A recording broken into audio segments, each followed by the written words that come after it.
Woody, you're going walkies. Walkies, Woody, walkies, come on then. Come on then. You giant bird.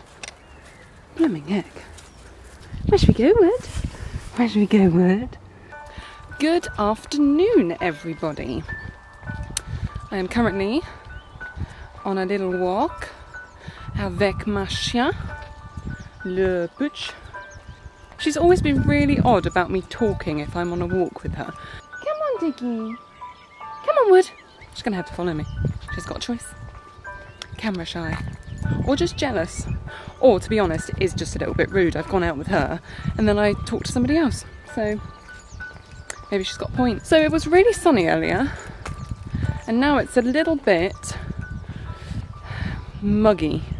So it's really warm. I'm regretting wearing a vest. Where'd the dog go? Woody! Come on. Naughty. Naughty. Sneaking off like that. Should we go into this field? Come on, Wood. This one. This field. Oh, I could go straight up the middle. Going straight up the middle. I'm doing it. I'm going straight up the middle. Gonna get told off, but I'm doing it. Doing it. I thought that today I would just do a little chat because I don't want to get too serious about anything. But following on from my videos of Cornwall, I thought that it would be a good point to introduce something that I do want to talk about a bit more on these videos because it's something that I've had for a long time. I just want to share my experience of it because then I think that if anyone else has it, that maybe they'll watch them and maybe they'll get it and maybe they'll think, oh, that's helpful. Come on, Woody. This is not helpful. This is an example of how not to be helpful.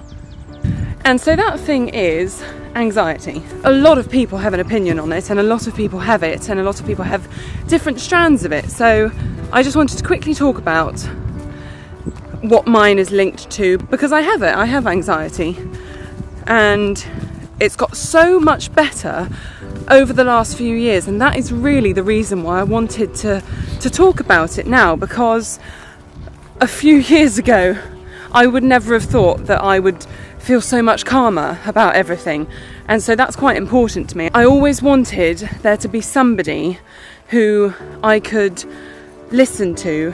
You know what, I think I'm going to have a sit down because I'm getting a little bit out of breath and I'm also getting closer to houses where people live, so I'm going to sit. Come on, Wood. Oh, going to take a seat right here. Oh, that's really prickly. Do you want to sit down? Sit down, Wood. Good girl. So my anxiety is strongly linked to a new environment, going away from home and those sorts of things. And it came about when I was a child. I always had anxiety about going away from home. It was always a thing that I would freak out about, and I so rarely did it as a child. I'd miss birthday parties. If I could have missed school trips, I would have done. I didn't go for the route of going to a therapist or going to a specialist or going to the doctor. My mum always thought that would have been a really good idea to try those sorts of things because, you know, these people are professionals. They know what they're talking about. My eyebrows look really weird today. My mum then tried to make me feel better and tried to make me think that when I was older it wouldn't be there as much. And she was right. And it's made me just feel so okay about things. It's mad. It's one of those things that as soon as you have one good experience, it really does make everything else a lot easier. I thought that I would grow out of it, but it carried on into my adult life, and not just as in when I was 15 and I didn't like going away. We're talking about I was 19 and I hated going away. It was a physical environment thing. It was being away from my house where I felt safe and I felt that everything around it was mine. The smells were familiar. I could go to sleep when I wanted to. And I just freaked out about not knowing where I was going to go. So this went into holidays and I would panic and I would get myself in such a state that I would have to sit up and watch films until I fell asleep, or sit up and read a book until I fell asleep, and it would ruin it for me. And it was so upsetting because I just thought, this is going to be with me forever, because if I've still got it when I'm 19, who's to say it's going to go? And it was really nasty, and I wish that I could have spoken to somebody who had it as well, and I'm sure I could have done that, but I'm so stubborn. I thought, no, I'm going to do this on my own. It's pathetic. So it was over the last 3 years that suddenly I've managed to just about be okay with it. And yet I still panic about going away. I was really panicking about Cornwall. And even though it's Sarah, who is actually one of the few people who knows about it all, And I'd found the place where we were staying, I'd seen that it was nice, I'd read reviews, I'd done everything. There is always going to be that doubt because I haven't been there before. I don't know what it's going to be like. And as soon as we got there, and the lady was so nice to us when we arrived and we checked in, and it looked exactly as it did in the photos, I felt calm. I never thought that I would get to the point where I'd be able to move out of my parents' house. Never thought that would happen. And in a way, because it happened seamlessly, I just ended up spending more nights away from home. It wasn't so much right, now you're going away from home, because I didn't go to university, I didn't do any of that. I feel like it was just more natural.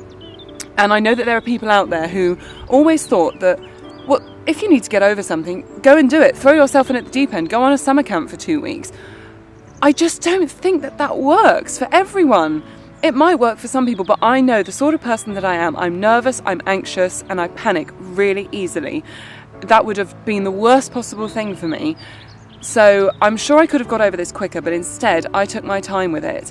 And it really was just about surrounding myself with people who understood it, only going away with people who did understand it, and sometimes missing out on opportunities. I got over this in my own time, and I am now able to sit amongst these, I don't know what these are, reeds and leaves, and think, I'm now able to make a video about the fact that I have got over it, and I want other people to know that they can get over it. They don't need to be forced into it, and it will just get better.